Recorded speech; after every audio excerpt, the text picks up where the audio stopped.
My dad doesn't know this, but I heard him tell another man he wished his kid were his son instead of me, so I gave him exactly what he asked for. And now, I treat him like a stranger. I was 14 when I heard the words that changed everything between my dad and me. We were at my brother Noah's baseball tournament. Noah was 16, the star pitcher, the golden boy who could do no wrong. I played soccer, but my dad never showed up to my games. There was always an excuse. Work ran late, the car broke down, a headache, something. But for Noah, he never missed a single game, not once. That day, I left my phone in Dad's truck, so I went back to get it during the 7th inning. That's when I heard him talking to another father in the parking lot. The man was complaining about his own son, saying the kid had no drive, no passion, no energy. My dad laughed, then said something that hit me like a punch to the chest. He said, "You should trade him for mine. Not Noah, obviously. The other one. Ethan's so forgettable you probably wouldn't even notice the difference." They both laughed. And then Dad added, "Sometimes I watch Noah out there and think, what if I had two like him instead of one useless one? That would have been the dream." I stood there behind the truck, frozen, my phone in my hand, my own father calling me useless, forgettable, saying he could replace me and wouldn't even care. I waited until they left. Then I got inside the truck and just sat there in silence. When Dad came back after the game, Noah was in the passenger seat like always, talking about his strikeouts. Dad asked if I was okay. I said I was fine. That was the last real conversation we ever had. From that day on, I gave him exactly what he wanted, a son he wouldn't notice. I stopped asking him to come to my games, stopped telling him about school, my friends, or anything that mattered to me. When he asked how my day was, I said fine. When he tried to start a conversation, I answered with one word and left the room. At first, he didn't notice. He was too busy living through Noah's victories. But a few months later, something shifted. He started knocking on my door at night, asking if I wanted to shoot hoops in the driveway. I told him I had homework. He'd ask if I wanted to grab burgers after practice. I said I wasn't hungry. He'd try to ask about soccer season. I'd tell him it was fine and walk away. Noah caught on before Dad did. One evening, he pulled me aside and asked why I was acting weird with him and Dad. I told him I wasn't acting weird. I was just giving Dad what he clearly wanted, one less son to worry about. He didn't understand, but he didn't push it either. By the time I turned 16, Dad was trying harder. He started showing up at my games unannounced, standing quietly on the sidelines, waving when I looked his way. But when I saw him there, I felt nothing. Not anger, not pride, not even relief. Just emptiness. After the games, he'd come up to me, trying to make small talk. I'd thank him politely, like you'd thank a neighbor for showing up to help move a box. No warmth, no connection. He was trying to have a relationship with a wall. The breaking point came last month, at Noah's graduation party. Dad stood up to give a toast. He talked about how proud he was of his family, of both his sons. He looked straight at me and said, "Ethan, I know I haven't always been there for you the way I should have been, but I want you to know I'm proud of the man you're becoming." I stared at him, my face completely blank, and said, "Thank you, sir." The room went quiet. He froze. Mom stared at me. Noah's smile faded. I didn't care. After the party, Dad cornered me in the kitchen. He said we needed to talk, that something was wrong between us, that he missed his son. I looked him straight in the eyes and said, "I don't know what you mean. I've always been here." He shook his head. "No, you haven't. You've been somewhere else for years, and I don't know why." I almost told him. I almost threw those words from the parking lot right back in his face, but then I realized something he didn't deserve to know. He got exactly what he wanted, a son so forgettable he could live under the same roof and never notice him. So I said, "I'm sorry you feel that way," and walked out. Now he slips notes under my door. He sends me texts asking if I want to hang out, if I'd go to a game with him. I always answer politely, "Maybe next time." There's never a next time. Noah tells me Dad's been crying lately, says he doesn't understand what he did wrong, and that's the point. He never will, because I'll never tell him. There are words you can't unhear, and once they're said, they rot in your chest forever. He wished for another son. Now he has one, just not the one he expected. A stranger living in his house. Exactly what he wanted. 4 years have passed since that day in the parking lot. 4 years since I heard my dad say he wished he could trade me for another son. 4 years treating him like what he made me. Someone who doesn't exist. Now, a week before I leave for college, the tension in our house feels unbearable. Mom was the first to notice. That morning, we were sitting at the breakfast table, Dad at the head, Mom to his right, Noah across from me, the same setup as always. the same heavy silence that had become our family's normal. "Ethan," Mom said, setting down her coffee cup, "your father and I were talking. We'd like to throw you a going-away party before you leave." I didn't look up from my plate. "That's not necessary." "Of course it is," Dad jumped in, his voice too cheerful, too forced. "It's not every day a son goes off to college. We want to make it special." I looked up for the first time that morning. "Thanks for the thought, sir, but I'd rather keep it low-key." His jaw tightened. I knew he hated when I called him sir. He hated it because it reminded him of exactly what we were now. Nothing. "Come on, Ethan," Noah started, but I cut him off. "I still need to finish packing." "Excuse me." I stood up and went upstairs. As I left, I heard Mom's voice behind me. "What's going on with him? He's been like this for years. It's not normal." I didn't hear Dad's answer. I didn't care. In my room, I looked at the half-filled boxes stacked against the wall. 18 years of my life reduced to 4 cardboard boxes. Clothes, books, a few keepsakes. No family photos. I'd taken those down years ago. My phone buzzed. A text from Noah. "Need to talk. Now." 2 minutes later, he walked into my room without knocking. "Close the door," I said. He did, then sat on my bed. His expression was the same mix of confusion, frustration, and sadness I'd seen too many times before. "Dad's falling apart," he said bluntly. "Mom thinks he's depressed.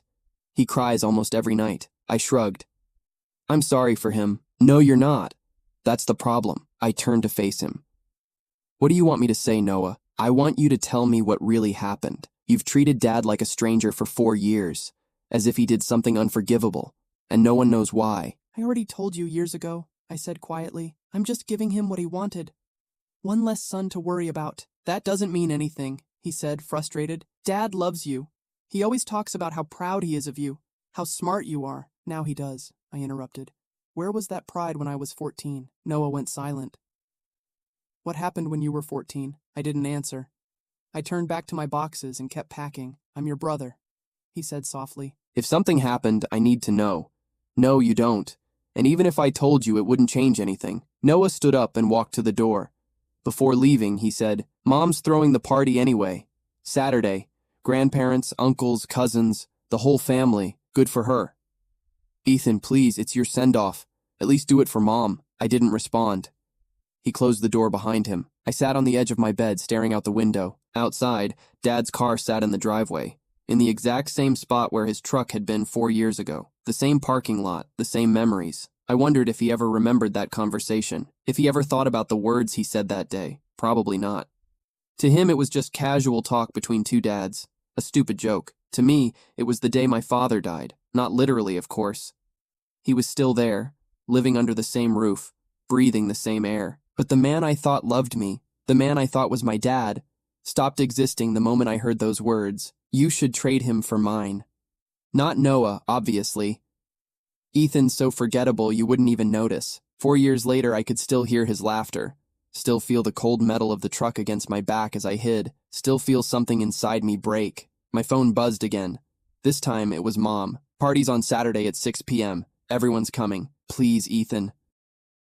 It's important to the family. Family. What a hollow word. I typed a short reply. "Okay." I wasn't doing it for Dad, not even for the family. I was doing it because in 6 days, I'd be 1,000 miles away, and I'd never have to pretend to belong here again. The next few days were quiet torture.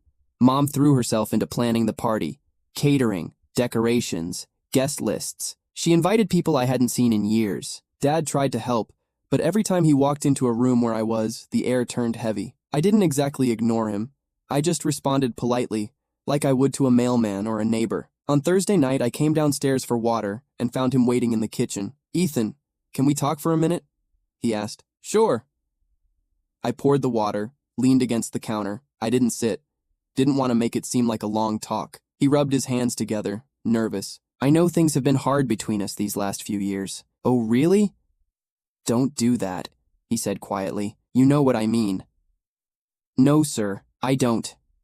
I've been right here the whole time. Please," he said, voice cracking. "Stop calling me sir. I'm your father." I looked him dead in the eyes. "Are you?" His face collapsed. "What kind of question is that? Of course I am. I raised you. You gave me a roof, food, and education. I appreciate that." "Ethan, what did I do? Please tell me. I've been trying to figure it out for 4 years. Your mom thinks I'm losing my mind.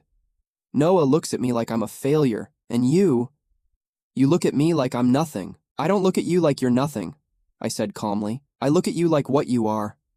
A man who lives in my house. Tears filled his eyes. That's not fair, he whispered. Whatever I did, I deserve to know. I deserve the chance to make it right. Some things don't have a fix, I said. Everything can be fixed if there's love, he said. And I love you, Ethan. I've always loved you. I almost laughed. Almost. Good night, sir. I walked past him and up the stairs without looking back. The next day, Mom asked if I could go with her to pick up a few last things for the party. I said yes, mostly because I needed to get out of that house. We drove in silence for a while. The afternoon sun burned through the windshield, and the hum of the car was the only sound between us. Then she spoke. Your father loves you. You know that, right? I kept my eyes on the road ahead. Sure. Ethan, look at me. I didn't. Ethan. I sighed and turned my head slightly. What? What happened between you and your dad?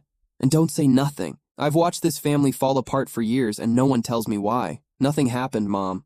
I just grew up. Growing up doesn't make you treat your father like a stranger. It doesn't make you refuse to spend time with him. It doesn't make you call him sir. I didn't answer.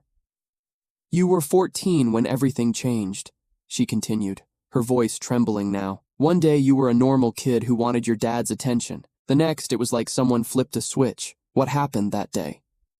I don't remember. You're lying. I clenched my jaw. No, I'm not. Don't do that, she said, her voice firm. I'm your mother. I carried you for 9 months.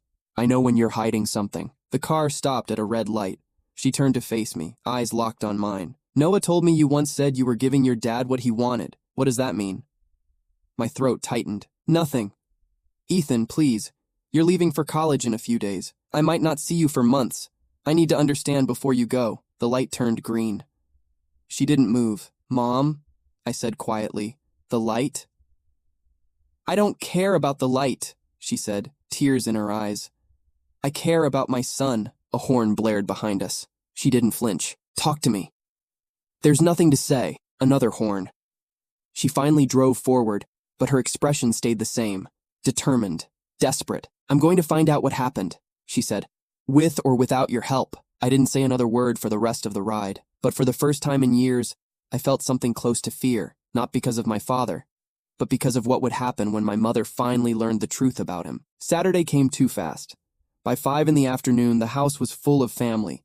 Uncles, aunts, cousins, grandparents, people I hadn't seen in years. I wore a blue shirt Mom had bought for the occasion, combed my hair, and stared at myself in the mirror. The reflection that looked back at me was a stranger, an 18-year-old with empty eyes and a practiced smile, forgettable. Just like Dad wanted. When I went downstairs, the room filled with voices. Ethan, look at you, college boy now. So proud of you. Your dad must be over the moon. I nodded, smiled, said thank you. Every word rehearsed, every expression controlled. Dad stood in the middle of the room, talking to my grandfather. When he saw me coming down the stairs, his face lit up with a hope that almost made me pity him. Ethan, he said, come here. Your grandpa wants to congratulate you. I walked over calmly. Hi, Grandpa. Look at you, Grandpa said. All grown up. Your dad never stops talking about you. I glanced at Dad. That's nice of him. Grandpa frowned at my tone but said nothing. Dad put a hand on my shoulder. I didn't move. I didn't push it away either. I just didn't react. I'm really proud of you, son, he said, voice trembling a little. Thank you. Nothing more. Just thank you? Grandpa asked, half joking. Dad forced a smile, but I could see it falter. The party went on. Laughter, food, small talk. I played my role perfectly, smiling when expected, answering politely, never too much, never too little. At 8, Dad stood and raised his glass. Family, friends, he began. Tonight, we're here to celebrate my son Ethan, as he starts a new chapter in his life. Everyone clapped. Ethan's always been a special kid, he continued. Smart, hardworking, kind. I know I haven't always been the best father, his voice broke. But I want everyone here to know that I love both my sons equally. Noah and Ethan, you're my pride and joy. The room was silent except for the faint hum of music. All eyes were on me. They wanted a reaction, a smile, a nod, something. I gave them a polite smile and said, "Thank you all for being here. And thank you, sir, for organizing this." The silence that followed was absolute. Mom's face went pale. Noah's eyes widened. Dad's expression shattered right there in front of 30 people. I took a sip of water and turned to greet a cousin who had just arrived, because that's what you do when someone you barely know gives you a compliment. You move on. Exactly what he wanted. The silence lasted only a few seconds before the whispers started. Aunt Patricia spoke first. "Well, Ethan's always been such a polite boy, right, David?" Dad didn't answer. He just stood there, frozen, glass in hand, staring into nowhere. Mom touched his arm. "David, come on, the Johnsons want to say hi." He nodded numbly and walked away. Noah appeared at my side. "What the hell was that?" he hissed. "You called him sir in front of everyone." "It's a sign of respect," I said flatly. "It's a sign of humiliation." I looked him in the eye. "He started this, Noah." "I'm just finishing it." Noah opened his mouth to argue, but Grandma walked over before he could. "Ethan, dear, is everything all right between you and your father?" she asked softly. "Everything's fine, Grandma. You two seemed tense." "It's just your imagination. Have you tried the appetizers?" "Mom ordered them specially." She hesitated but nodded, realizing it was useless to push. The party dragged on for 2 more hours. Dad avoided me completely. Mom smiled through the pain, pretending everything was normal, but every few minutes I caught her glancing at me, studying me, trying to understand. When the last guest finally left, she shut the door and leaned against it. "Living room," she said sharply. "Now." It wasn't a request. I walked in and sat on the couch. Noah sat beside me. Dad stood near the window, his back to us. Mom faced me directly. "What was that?" she demanded.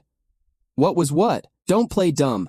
You called your father sir in front of 30 people. Your grandparents, your aunts, everyone. It's a respectful way to address someone older," I said. "It's how you talk to a stranger," she snapped. I didn't answer.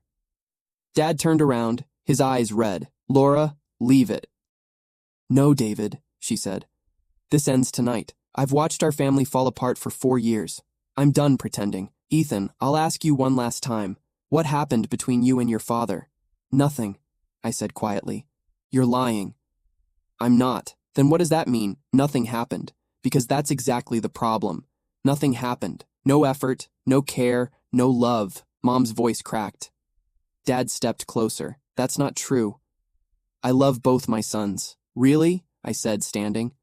"Then tell me, Dad, how many of my soccer games did you go to when I was 14? "I went to plenty," he said. "How many exactly?" He hesitated. "I don't remember." "0, I said. "You went to 0. And how many of Noah's baseball games did you miss that same year?" He didn't answer. "None," I said for him. "You didn't miss a single one." "Ethan, I was working a lot back then. There was always time for Noah. Always." Mom looked between us, her face full of confusion and hurt. "So this is about the games?" "It's not just that," I said. "Then what is it?" "It doesn't matter. I'm leaving in 5 days. After that, you don't have to worry about me anymore." "Sit down," Mom said firmly. Something in her tone made me obey. She turned to Dad. "Think, David. Is there anything you said or did when Ethan was 14 that might have hurt him?" He ran a hand over his face. "Laura, it's been 4 years. I can't remember every conversation. Think harder." He sighed. "No arguments, no punishments, nothing out of the ordinary." Noah spoke quietly. "It was during my baseball regionals. Ethan once mentioned something happened that day." Dad frowned. "Regionals? We won that tournament. It was one of the best days of—" He stopped. His eyes went blank for a second, then clouded with something darker. Recognition. Guilt. "What is it?" Mom asked. "Nothing," he said too quickly. "David," she warned. "I said it's nothing." I stood. "Of course it's nothing." "It was just a joke between dads, right?" Dad went pale. "Ethan, good night." I walked upstairs without looking back. I sat on the floor of my room, back against the wall, trying to slow my breathing. Downstairs, I could still hear their voices. Mom demanding answers, Dad dodging them, Noah trying to play peacemaker. After 20 minutes, footsteps came up the stairs. 3 quiet knocks. "Ethan," Mom's voice. "Open the door. I'm tired. Either you open it, or I will." I sighed, stood up, and opened the door. She stepped in, closed it behind her, and sat on my bed. Her eyes were red. "Did your father remember something?" I didn't respond. "He said he's not sure, that he might be confusing things, but he remembered having a conversation with another dad that day, during the tournament." My chest tightened. "He wouldn't tell me what it was about," she continued softly. "He got nervous, almost started crying." "Ethan, I need you to tell me what you heard that day." "Why?" "Because I'm your mother, because I love you. And if your father said something so terrible that it destroyed the bond between you two, I deserve to know." I stared at her for a long moment. 4 years of silence pressed against my throat. "You really want to know?" I asked. "Yes," she whispered. "Even if it changes everything, the truth doesn't destroy, Ethan," she said. "It frees." I sat down in the chair across from her. "That day," I began slowly, "during the 7th inning, I went to Dad's truck to get my phone. I heard him talking to another man in the parking lot." She nodded, waiting. "The guy was complaining about his son, said he was lazy, unmotivated. Dad laughed and said he should trade him for his own." Mom blinked. "What?" He said, "You should trade him for mine. Not Noah, obviously, the other one. Ethan's so forgettable you probably wouldn't even notice." The color drained from her face. "He also said sometimes he looks at Noah and wonders what it would have been like to have 2 sons like him instead of one useless one." Mom didn't move, didn't even blink. "They both laughed," I said quietly, like it was the funniest thing they'd ever heard. Silence filled the room, so thick I could hear my heartbeat. "So, since that day," I continued, "I gave him what he wanted.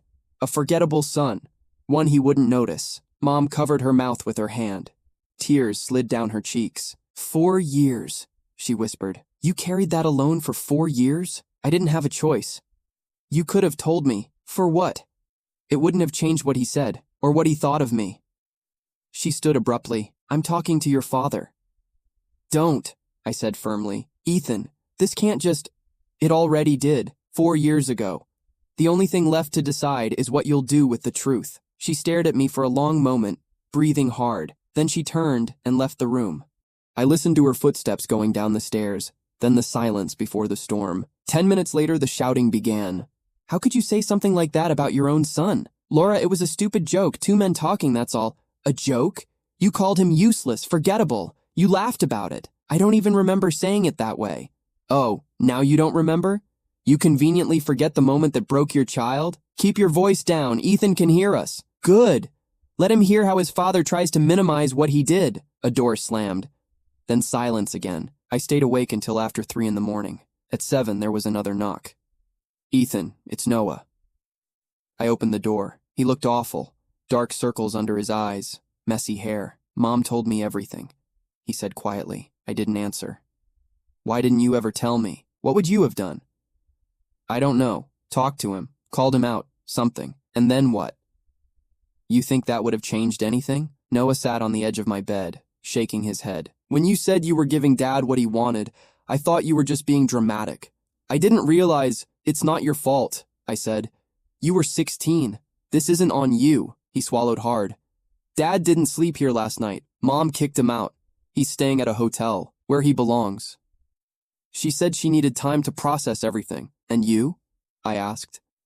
"I think he made a horrible mistake," Noah said. "I think he should have apologized years ago, but I also think he deserves the chance to do it now, even if it's late." "Some apologies don't mean anything, Noah. Why not?" "Because some words can't be undone. He can say he's sorry 1,000 times. It won't change what I heard that day. It won't change what he really thought of me." "You don't know what he really thought," Noah said softly. "Yeah," I said. "I do. Nobody jokes like that unless there's truth behind it." He didn't respond. I went downstairs an hour later. Mom sat in the kitchen staring at a cup of cold coffee. She hadn't slept either. "Good morning," I said. "Sit down." I sat across from her. "Ethan, I need you to be honest with me. Is there anything else? Anything else he said or did that I don't know about?" I shook my head. "No, that was enough." She nodded slowly, then reached under the table and pulled out a small notebook. "I found this in your old room," she said quietly. "Your journal." My stomach turned. "You read my diary?" "Only 1 page," she said, her voice breaking. "The one you marked." She opened it and slid it across the table. I recognized my 14-year-old handwriting. "Today I heard Dad say he wishes he could trade me for another son. He said I'm useless and forgettable. He laughed while saying it. The other man laughed too. I don't think Dad ever really loved me. Starting today, I'll give him what he wants. I'll be invisible. If he doesn't want me as a son, then I won't act like one. Mom's tears hit the paper. You were just a kid, she whispered, 14 years old. I didn't look at her. Why didn't you tell me? Because I knew what you'd say. You'd tell me he didn't mean it, that he was joking, that I should forgive him, that he loves me deep down. She didn't deny it, just lowered her head. I probably would have said that, she admitted, and that would have been wrong. She took a shaky breath and stood up. He called this morning. He wants to come talk. I don't want to see him. Ethan, you leave in 4 days. Then he can wait 4 days. You can't avoid this forever. Watch me. I went upstairs before she could say another word. From my room, I heard the front door open a few minutes later. Dad's voice, rough and tired. Laura, please. I need to talk to him. He doesn't want to see you.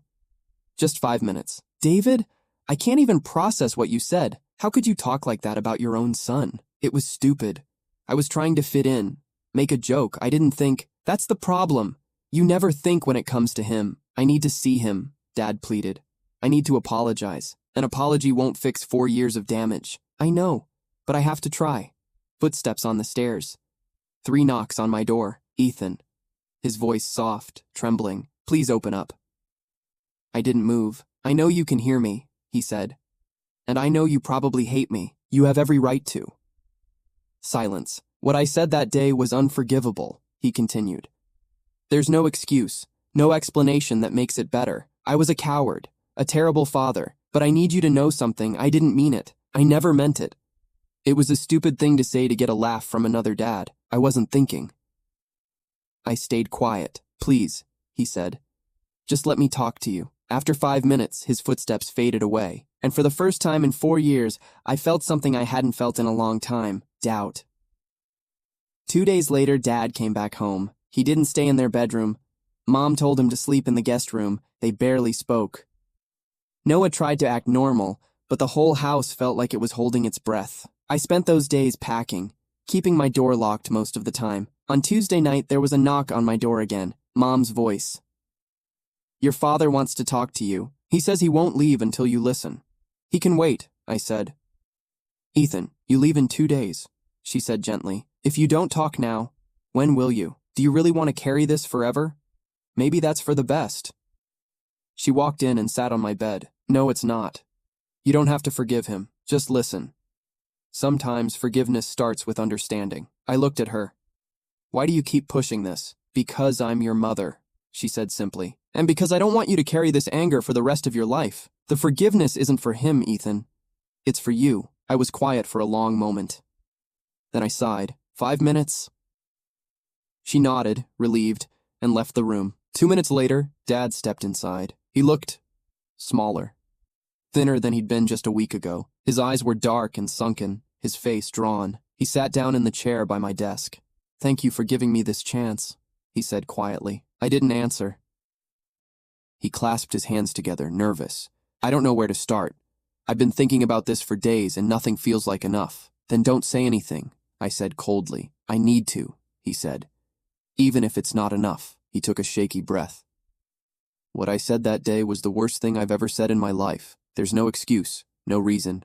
I was trying to impress another dad, trying to be funny, and I used you as the punchline. It was cruel, and I'll regret it until the day I die. Why? I asked. What do you mean? Why did you say it? Why me? Why not Noah? He looked down at his hands. Because everyone already knew Noah. He was the star, the easy one to brag about. You were quieter, harder to read, and instead of trying to connect with you, I made the coward's choice. I mocked you to make myself feel comfortable. So you humiliated your own son to fit in, I said. He nodded slowly. I was insecure, weak, and stupid. I didn't think about how it would sound or how it would feel if you ever heard it. I thought it was just words. It wasn't just words, I said quietly. It was everything. I know, he said, tears welling in his eyes, and I know I can't take it back. You didn't even remember, I said. Mom had to drag it out of you. That's not true, he said quickly. I remembered the second Noah mentioned the tournament, but I was terrified to admit it, because I knew it was the reason you stopped talking to me. So you lied. I panicked, he said, because I couldn't face the reality that I'd done something so awful. I thought if I denied it, it would go away. I shook my head. You're unbelievable, he leaned forward. Ethan, I know I don't deserve forgiveness, but please believe me when I say I never thought those things about you. Not really. It was a stupid, thoughtless attempt at humor that came from my own insecurities, not from the truth. So the truth is what exactly? I asked. That you didn't mean it? Yes, then why did you laugh? He froze. I could see the moment he realized there was no answer that could make it right. You laughed, I said, my voice cracking. You laughed like it was the funniest thing in the world, like I was nothing.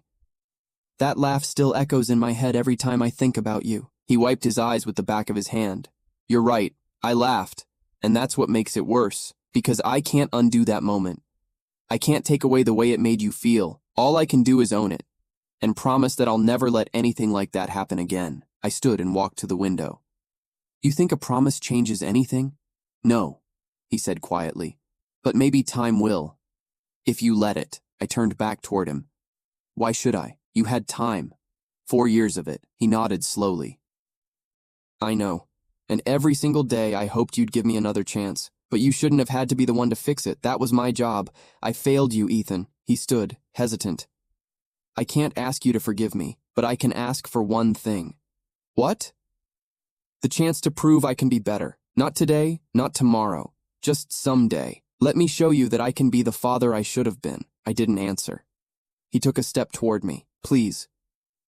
I felt my chest tighten. Do you even understand what you did to me? Yes, he said softly. You stopped being my son the moment I made you feel like you weren't wanted, and that's something I'll live with for the rest of my life. Then why are you here? Because I don't want that to be the end of our story. We stood there in silence. His eyes were glassy, full of shame and something that looked like real regret. Can I hug you?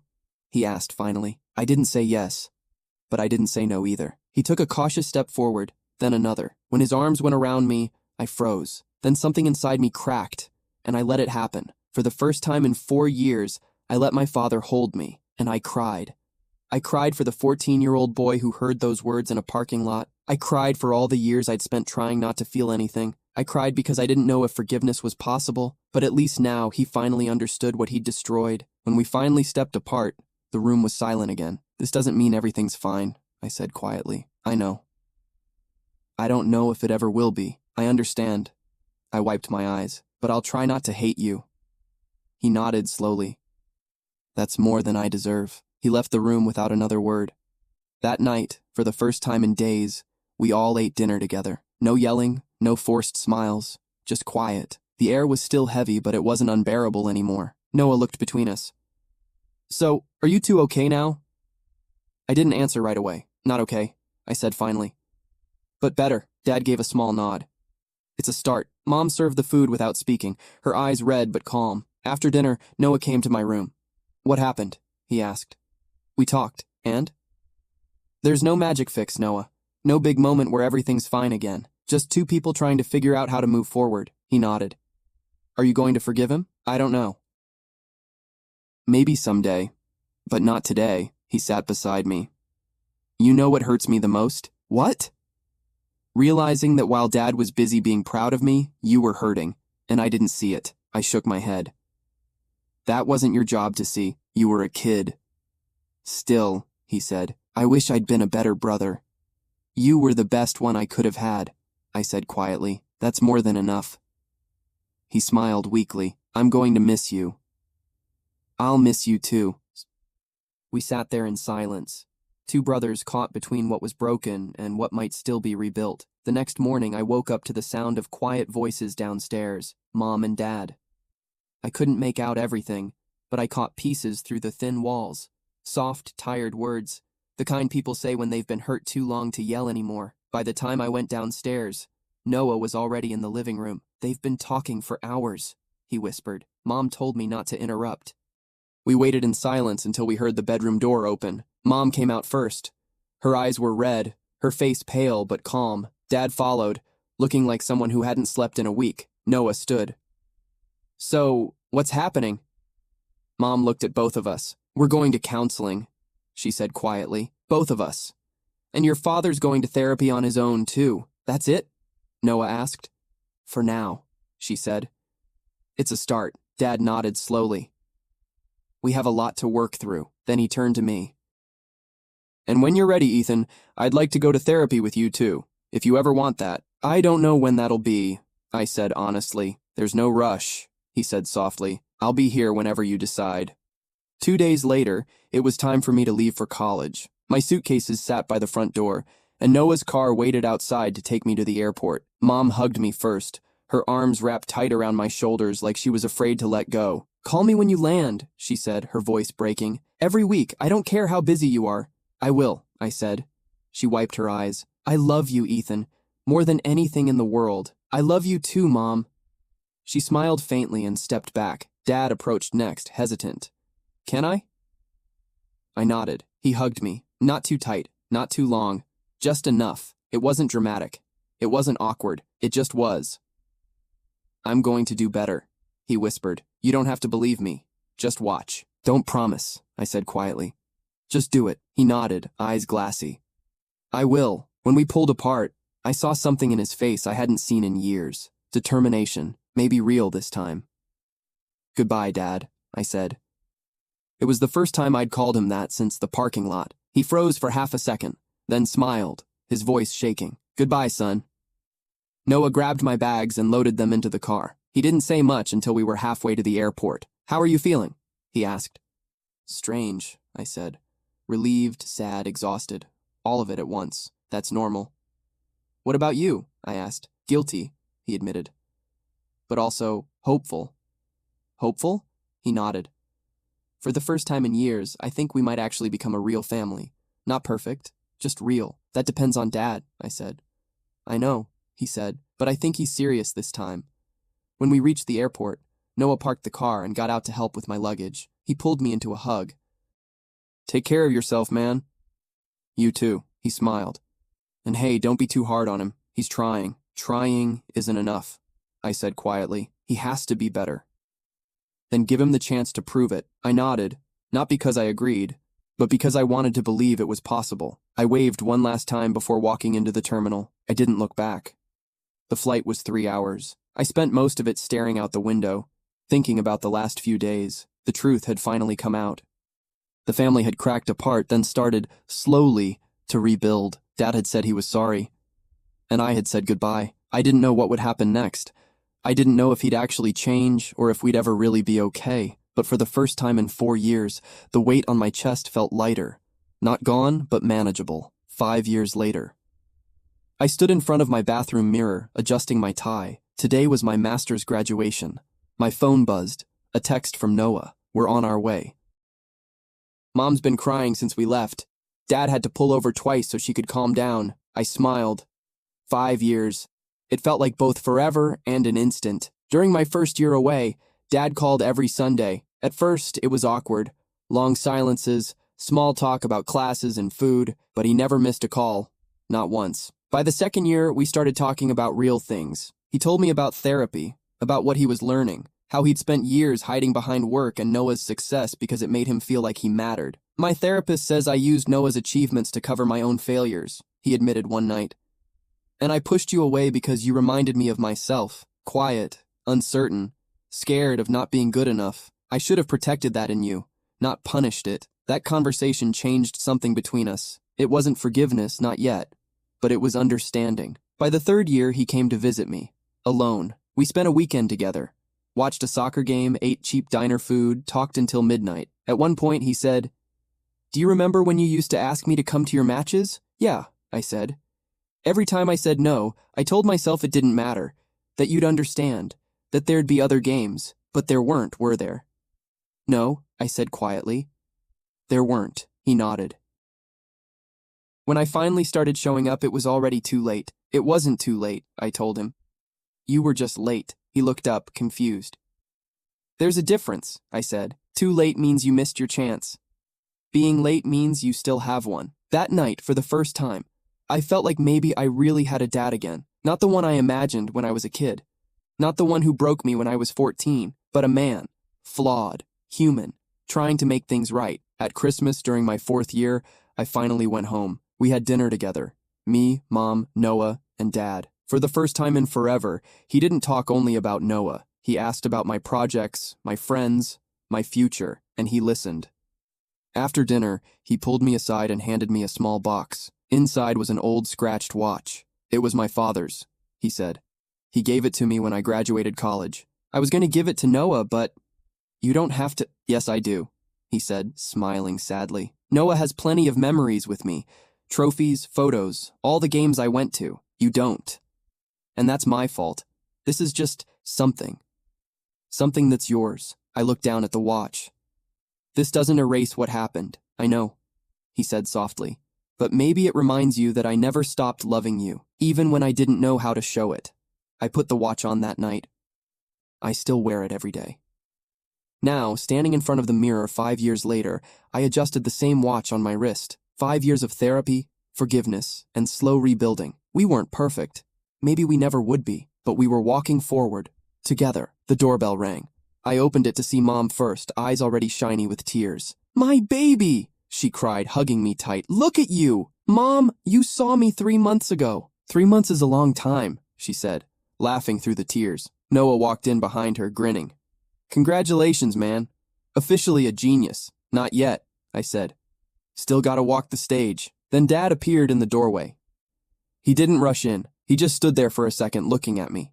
I'm proud of you, he said quietly. Thanks, Dad, I said. It wasn't the first time he'd said it, but every time he did, it meant something new. The ceremony was long. Names, speeches, applause. When they called mine, I looked up into the stands. Mom was crying again. Noah was filming, and Dad was standing, clapping, tears streaming down his face. For a moment, I thought of that boy, 14 years old, hiding behind a truck, hearing his father say he was forgettable. That boy had built walls, turned pain into silence, and taught himself to stop caring. But he wasn't me anymore. Now there was just a man who understood something simple, but true. People can change. Not always. Not easily, but they can try. And sometimes, that's enough. After the ceremony, we went out for pizza. Nothing fancy. Just the 4 of us. Mom asked, So what's next? You have job offers yet? 3, I said. 1 here, 1 in New York, 1 back home. Dad looked up. Back home? Yeah, I said, smiling slightly. A local company offered me a position. Are you considering it? I met his eyes. Yeah, I am. He didn't say anything, just smiled. Not big, not dramatic, just small and real. But I saw it. That night, after they left for their hotel, I stood by my apartment window, looking out at the city lights. 5 years ago, I'd left home believing I'd never go back, believing my father would always be a stranger. I was wrong. The pain was real. The scars would never fully disappear. But I'd learned something. The future isn't written by what someone once said. It's written by what they choose to do afterward. My phone buzzed. A text from Dad. Thank you for letting us be part of today. It means more than I can say. I love you, son. I typed back 3 words. I love you too. And for the first time in 9 years, I meant every one of them.